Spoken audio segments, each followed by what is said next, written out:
against this guy, but if I ever played against Jerry, those daisies are coming right out. Yeah, sure. And you know, it wouldn't surprise me if Jerry knows that you're going to do that too. So. Yeah, absolutely. Which then you're like, okay, maybe I keep him in because he's not going to play. Let's play a little game of one-upsmanship. How about that? As we're going to cut to our next one, Jim Davis versus Trevor Humphries, Goblins versus Esper Stoneblade. Yeah, no surprise. I didn't set this up.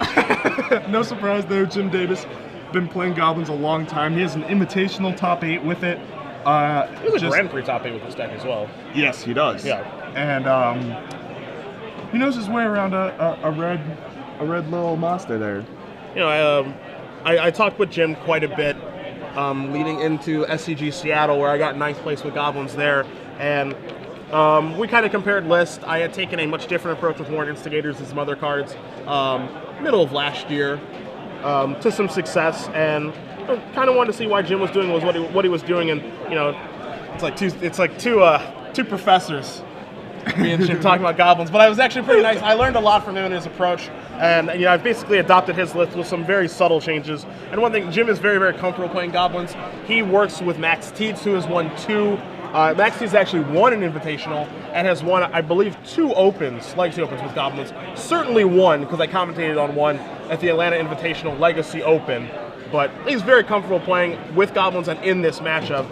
As you see, it looks like he's on a mulligan down to 5 here on the draw. And he's staring at a hand of a Aether Vial and a couple lands. A couple of sweet lands.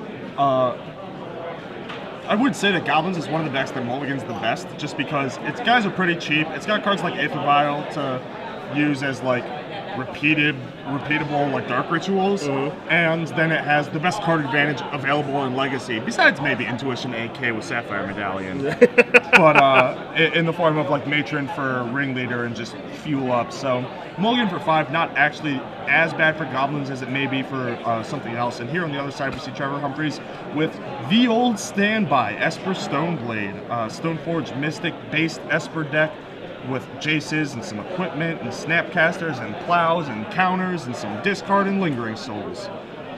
Yeah, I mean, it is what it is. It's been doing its thing for a long time now.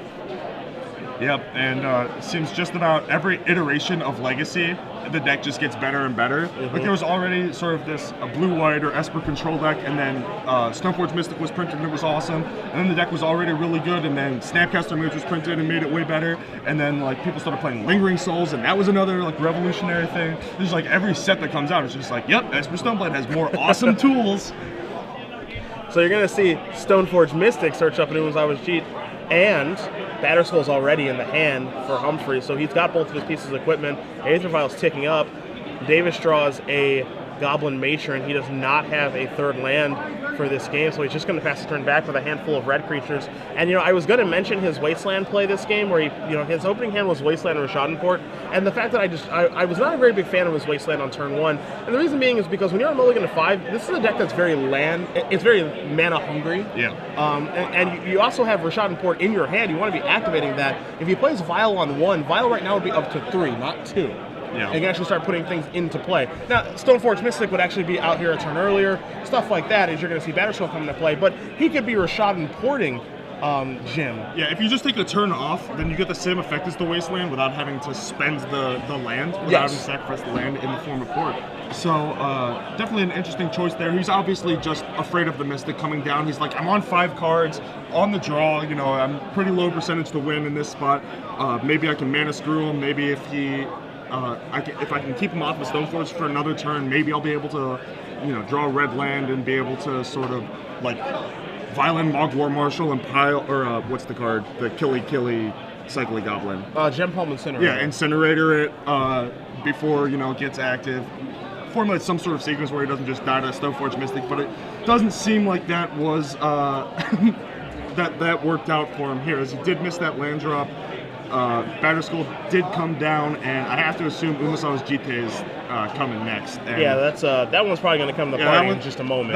That's kind of the nail in the coffin. It's just like, Batterskull is pretty good and pretty hard to beat, but you know, you can create a bunch of chump blockers and sort of, or like, what's the bouncy goblin? I don't know the name of these goblins. I noticed, because you keep going on Bouncy Guy and Killy. Yeah. Sting Scourger. Sting Scourger, thank you. You know, you can Sting Scourger the Germ and, you know, chump it a bunch with Mog War Marshals, etc. But once Umezawa's Jite comes down, then it's sort of lights out. Yeah. It's, I mean, Umezawa Shite is difficult to beat. Davis has two 10 Street Hooligans in his deck to be able to deal with equipment. He's a pretty long way away from casting in this game because Violating the Min doesn't do anything. You actually need the green mana off of the enhanced cost to be able to take care of it, as you're going to see a double block here on the Stoneforge Mystic. You know, the reason I don't like the Wasteland play most of all, however, is just because Aether Vial is what's going to take you home. Yeah, when you're on this mulligan. Aether Vial is your actual way to cast your spells. So, you know, that's the only thing that I really disagree with here. Like, I understand the Wasteland is with good intentions. You know, maybe get a little bit lucky, but at the same time, you're playing against a Brainstorm deck here. Yeah. You know, you're not really going to get him. Yeah. You know, like, what hand do you think that he kept that, you know, like, wasting his first land is just going to be game over? Yeah. You know? No, that's the one thing here. As we see we saw a double blocking the Stoneforge Mystic, and I guess I'm trying to figure out. Yeah, Stoneforge Mystic should be in the I graveyard. think that should be dead. I could be wrong about that, but I'm pretty okay. They got it. And he did name Ringleader, and it does hit the bin. A couple of matrons here. So if Trevor Humphries has like any other creature to flashback the Cabal Therapy, he can actually just shut the door right now. Just completely ruin Jim's hand. Put him on having to top deck like And crazy. And there's a Snapcaster Mage. There's a flashback on that Cabal Therapy. Sacrifice a creature, gonna name Goblin Matron. Those are gonna go bye-bye. And so you see Mogg War Marshal and Gem Palm Incinerator. That's it. That's gonna be a rough, a bit of a motley crew to sort of pull a win together here somehow. Davis draws a Wasteland. You see Trevor Humphries' hand of Vendilion Click and Umezawa's Jite, so he's got a very, very nice hand right now. And I mean, that Wasteland, I would think just kind of goes down, and you just want to keep it in play again, because I think you want to assemble lands. You know, what is the point of this with the port in play? Yeah, I just don't understand. Like, if you have port, you probably just want to use port, and like, you're not it's like being, the same effect. You're not being you're not being given a good reason to use Wasteland yet. Yeah. So Mogg War Marshal flashing in. The War Marshal proper will be chumping, I assume, and that is what happens. 3 tokens now in play for Jim, so theoretically, if he gets another creature in play, he can, you know, quadruple block and throw away his entire board to deal with a Germ token. That is an option available to him, but